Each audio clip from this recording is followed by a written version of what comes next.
Now guys इस question में आपको ये बताना है, सीक्वेंस बताना है X2Y आने में। देखिए गौर से, यहाँ पे NO2 है और यहाँ पे Br जोड़ना है किसी तरीके से।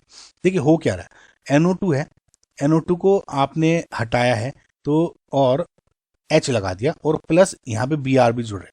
देखिए Br अगर मैं ब्रोमिनेशन की बात करूँ यहाँ पे पहले इस केस में या इफ केस में, देखिए या तो Br2 एक्वस दे दिए या सिंपल Br2 Fe की प्रेजेंस में, दोनों के केस में ब्रोमिनेशन ही हो रहा है, मतलब Br+ बन रहा है। ठीक है, इलेक्ट्रोफिलिक सब्स्टिट्यूशन रिएक्शन होगी।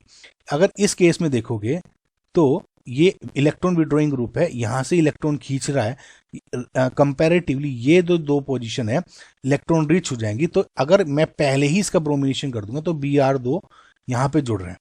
देखिए एक पे भी जोड़ सकते हो, दो पे भी जोड़ सकते हो, क्योंकि इसमें दो ही पूछे हुए हैं तो मैंने दो पे जोड़ दिया, ऐसा कंफ्यूज नहीं होना आपको।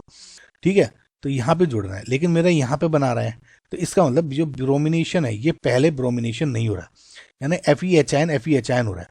ठीक है, तो अब इसका अगर आप रिडक्शन करते हो FeHN के साथ तो जो ये NO2 है NH2 में बन जाएगा, कन्वर्ट हो जाएगा।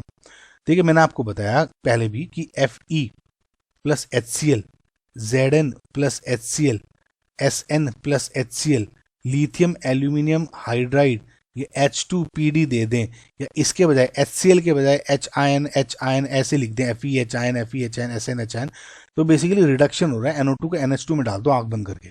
ओके, अब देखिए दूसरे ही दोनों के केस, देखिए ये तो कट गया था, दोनों केस में ब्रोमिनेशन हो रहा है। अब देखिए क्या होगा, NH2 यहाँ NO2 जो इलेक्ट्रॉन विड्रॉइंग था, NH2 यहाँ पे इलेक्ट्रॉन पुश कर रहा है, प्लस M इफेक्ट, ये सिर्फ प्लस I है तो ये ज़्यादा प्रेफरेंस ले लेगा, तो ये इलेक्ट्रॉन इस पे कर रहा है, तो यहाँ पे दो पे आप Br जोड़ दो, Br जोड़ दिया तो आपका ये वाला कंपाउंड बन गया।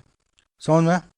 ठीक है, अब इसके बाद में दोनों में हो रहा है, अब दोनों में अगेन HNO2 हो रहा है। HNO2 मैंने आपको बताया था, HNO2 दे रहे हैं तो NH2 किस में कन्वर्ट हो जाएगा, N triple bond N positive, benzene diazonium जो साल्ट या क्लोराइड जो रिएक्शंस होती हैं, तो इसको आप सिंपल कन्वर्ट कर दो यहाँ पर N2 में। ठीक है, N2 पॉजिटिव।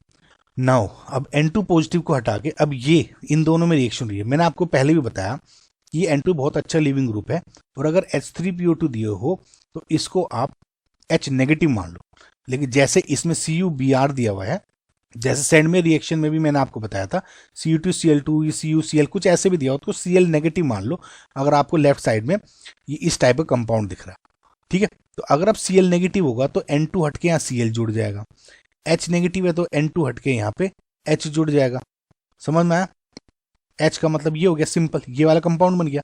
अगर Cu होता तो ये CuBr यहाँ पे Br एक और जोड़ देता, लेकिन मुझे ये नहीं चाहिए, मुझे ये ही चाहिए, और ये बन रहा है इस वाले से, यानी ये भी कट गया। तो मतलब जो आपका ऑप्शन नंबर 3 है इज योर करेक्ट आंसर, इसके थ्रू ही आपका ये वाला कंपाउंड बन रहा है।